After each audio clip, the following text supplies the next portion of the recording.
Assalamu alaikum, my sisters and brothers. Thank you for joining us for our panel. Muslims have been a part of the fabric of this nation for generations. And post 9/11, we've witnessed a rise in Muslims creating their own spaces, increasing their political participation and civic engagement, with a wide range of Muslims running for offices and winning seats at the federal, state, and local levels. It's my pleasure to welcome my dearest friends, Mayor Bill Bazzi of Dearborn Heights, Michigan, and Mayor Abdullah Hammoud of Dearborn, Michigan, two suburbs of metropolitan Detroit and homes to the largest concentrated population of Arab Americans in the United States. Their historic campaigns have brought tremendous opportunity, further solidifying Muslims in civic spaces. Over the last 20 years, we've seen a seismic shift of the Muslim identity in the US, catapulting their level of engagement in politics and civil service exponentially in a post 9/11 society. Mayor Bazzi, you bring a global perspective and experience to your position as a leader and military veteran working closely with diverse communities in the United States and abroad. Dearborn Heights is richly diverse.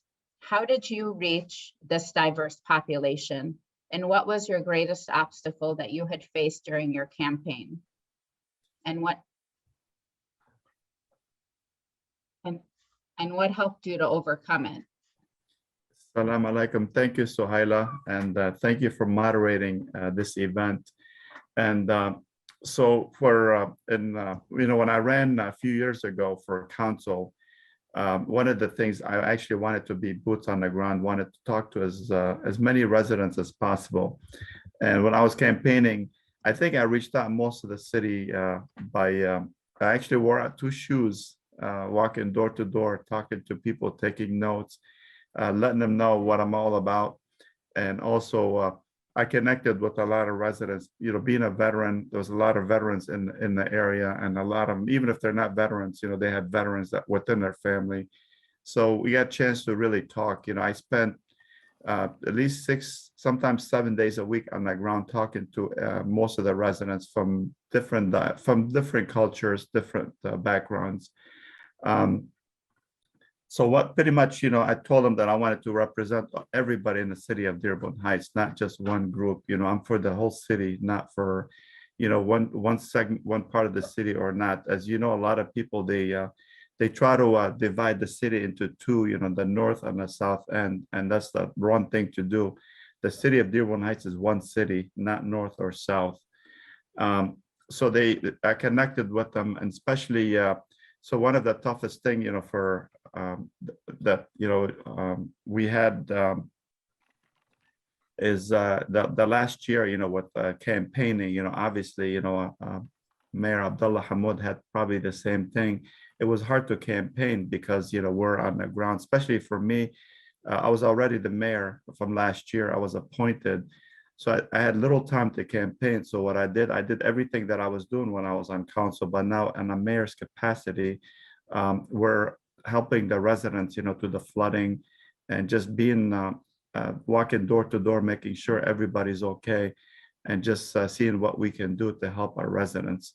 So that's one of the things that challenges is, what like say campaigning is not being able to, connect with more people during a campaign. But obviously, people saw that I was on the ground, helping, and I wasn't campaigning, and, just helping the residents of Dearborn Heights. And as a resident of Dearborn Heights, we were witness to that, and you've done an exceptional job. I know our community has gone through a great deal with the flooding and all of the things that have passed in this last year. And I know Abdullah has as well faced and done a lot of that work too. And I thank you both for it, because that's something that's very important. People need to see their leadership on the ground and working hand in hand with their community members. So thank you for the work that you are doing. Thank you. So as the Muslim identity in the West continues to evolve, with it comes tremendous opportunity for advancement. Muslims have won elections in states like Oklahoma, Texas, Delaware, Colorado, and Wisconsin, among many others. Times are changing and perspectives on Muslims are shifting across the nation.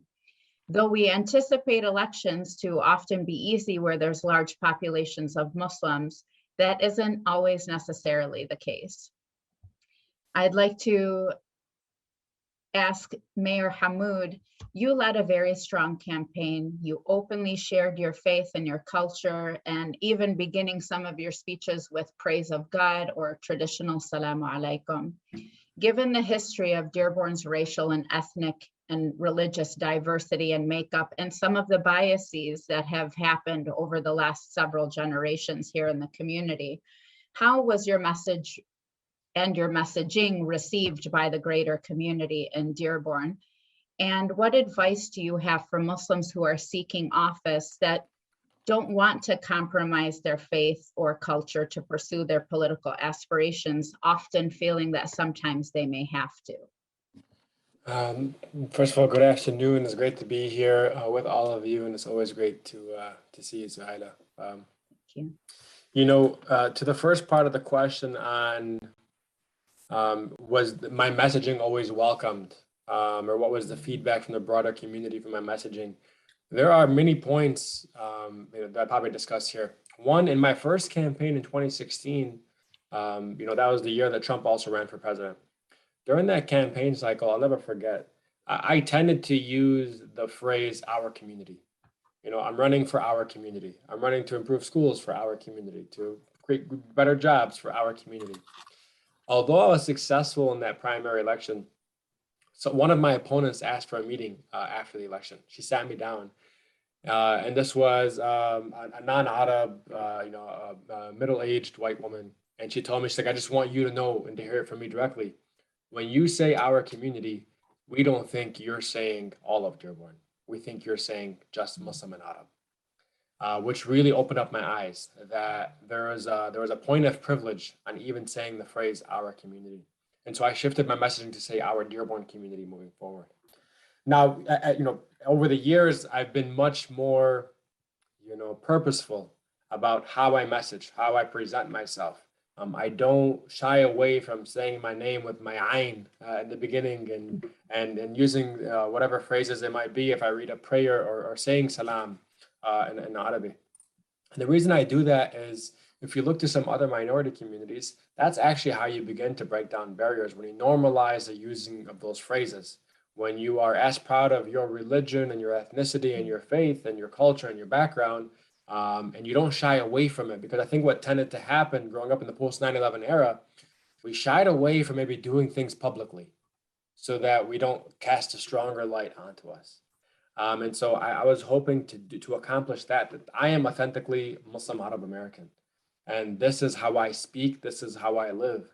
And I'm not going to shy away from it. And I think Dearborn certainly accepts of folks like me. And I think the election results prove it. That we here in the city, we vote for people based on the direction in which they lead, no matter the direction in which they pray. And I think that is a very powerful message. And to those who are thinking about running for office and kind of grapple with your identity and if it would be welcoming or not. When I first ran, members of the Muslim community approached me and said, no one with a name like Abdullah had ever won. Why not run as Abe? Abe Hammoud, trim down that beard. You're not going to look as Arab, as Muslim. You might have a little more success. And I shied away from them. And the reason I did was, I think Abdullah is as American as any other as a name. And I think that we have to run authentically as ourselves. If you are not successful as it pertains to the election results, you'll be successful in that you'll break down barriers for generations to come.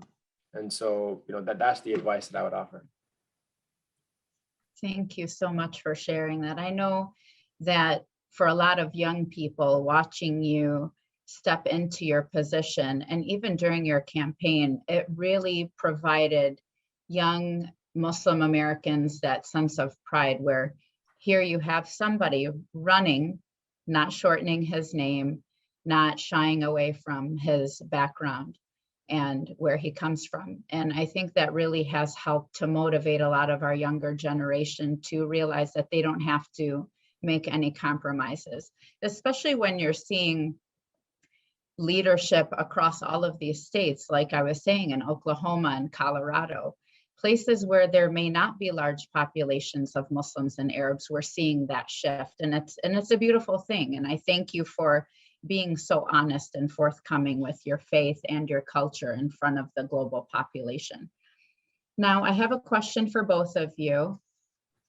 You have both been involved in service work in your past, globally and locally. Would you say your commitment to assisting and supporting others had an impact on your decision to run for office? And how has that charitable work that you've done in the community helped you on your journey to your political aspirations? Bill, do you want to go first? Sure. So, you know, from with my background, you know, I have served, 21 years in the U.S. Marines and worked overseas.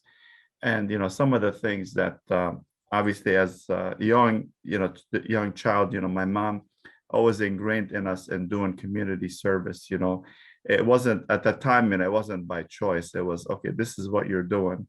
And I remember back in the day when Access was just starting, and they had Mara Lebanese Hadi, you know, they were helping, you know, orphanages. So we were involved with that stuff as young age. I was very young at the time. So we were doing that stuff. It kind of, you know, it resonated, you know, it's like my mom, you see her and all her lady friends, all the moms, they were involved in the community.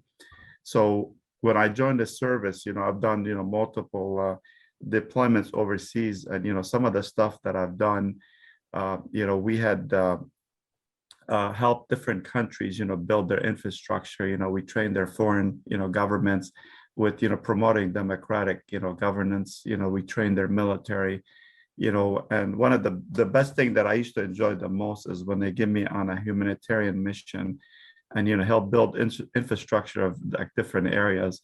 So I used to love that, you know, being on the ground. You know, this is a, you know, foreign country. We have no idea, you know, anything about their culture, you know, but yet, you know, we're helping them. So it really, again, it resonated with me just to help, you know, these countries or those people not from the United States. And I remember one of my last deployments in 2012, you know, I got hurt on that deployment. And I remember I was in the hospital for a few days, and when I came to, I Skyped my wife, you know, and I told her, because, you know, I already knew some of the turmoil that was going on in my city here in Dearborn Heights at the time. So I told her, I said, if I come home alive on this deployment, you know, I will be running for office, you know, when I retire, which I did retire in 2016, ran for office in 2017 and won a seat on the council. But with that, you know, we've been engaged with, I've been engaged with the community way back in the day, you know, with different organizations. You know, we've done a lot of different youth programs, you know, some of the inner city youth, you know, with, you know, teaching them like doing golf outings, you know, and just mentoring, you know, kids with even with the veterans organizations that I was involved with. So with that, you know, it's, I really wanted to run at the time, you know, so I can, you know, do something on a higher scale, you know, as the mayor of the city, so I can do something instead of just sitting on the sideline and just keep preaching. It's like, okay, somebody has to do this, you know. With me, it's like, if you want to become part of the change, you have to be the change yourself. And that's one of the things, that's why I wanted to run, so I can do that, you know. And I know Mayor Hammoud was also involved with a lot of things, you know, with, you know, I was, you know, watching him doing side, you know, work, you know, with Dearborn. I was, you know, Dearborn Heights, and sometimes we cross paths. You know, he was doing the, you know, the food drives and, you know, different initiatives with the city, with his city in Dearborn. And, you know, Dearborn is also dear to me. You know, I was raised in Dearborn. It's why I went to school in Dearborn. But so that's one of the things that motivated me, you know, just to do things and to run for office. Thank you for sharing that. I'm a part of that back in the old days, so I know exactly what you're talking about. And we're lucky to have now a younger generation of leaders coming up and taking the reins, so that those of us who've done the back in the olden days can take a break and let the younger generation lead. Mayor Bazzi, thank you. Thank Mayor you. Hammoud, how has your service background helped you on this path? Yeah, thank you for that question. And I don't know where I fall in terms of the young and olden days. I think I'm right in the middle. And obviously, Bill and I have crossed paths several times as well with you, Suehaila. You know, for me, service, you know, was ingrained in my faith in many ways. You know, most folks know my family throughout the community from Amoosha Hammoud, right? I mean, you always see the service of my uncle when I went to watch the khutbah every Friday. The service of my mother, who assisted dozens, if not hundreds, of families with filing for applications for Social Security nuts or whatever it might be. And my father always taught me shaghl mash'aib. There's no work that's embarrassing. And so there's nothing that I didn't get my hands into. But the impetus for running for office came, you know, when I was at a point in my life when I had lost my older brother unexpectedly. And I received a packet in the mail, 50 pages. And it was 50 pages worth of people sharing their stories of how my brother had impacted their lives. And that's when I decided to follow in his footsteps. And see if I can be that broader change for the broader Dearborn community, like my brother was for me and countless others. And so in its own way, that campaign was a spiritual journey in itself, whether it was mourning and remembering the loss of my brother, because it was shortly after, but also in trying to find purpose and understanding of what had just happened. But I think service is ingrained. You know, as Muslims, there are many values that are taught to us: wanting for your neighbor what you want for yourself. Assisting to your neighbor first and foremost before you go out and assist others much broader. You know, and so I think all those values that were taught to me by my mother, by my father, through the actions of my siblings, through, you know, the whole community at whole, when it came to running for office, it seemed like a natural fit, which is why people say, can Muslims run for public office? I say we're groomed from an early age because the values instilled in us are the values of those of wanting to do good. SubhanAllah, that truly is. And Allah yarham your brother. I know he is so proud of you, watching over you every step of the way.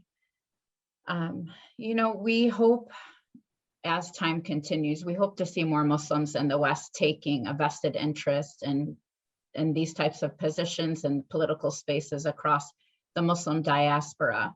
Muslims continue to develop as a mainstream political force, mobilizing their communities and becoming a voting bloc that politicians are now acknowledging and knowing that we need to be addressed and communicated with. So we're continuing to move forward and to learn more, reaching out to local orgs and seeing how we can be more actively engaged. Please note to our viewers, you can always find research on the Muslim diaspora and their involvement in politics and civil service that are conducted by Muslims and allied groups that help to bridge that divide and help to open up those spaces and get people more actively involved. So I hope that you will take an opportunity from learning from Mayor Bill Bazzi and Mayor Abdullah Hammoud and seeing what ways that you can make change happen in the world. So we hope to see you in the near future and wish you all continued success. Thank you so much, gentlemen, for sharing this opportunity with us, and best of luck to you and your journey in politics. Thank you. Thank you. Thank you, Mom. Assalamu alaikum, everybody. Thank you.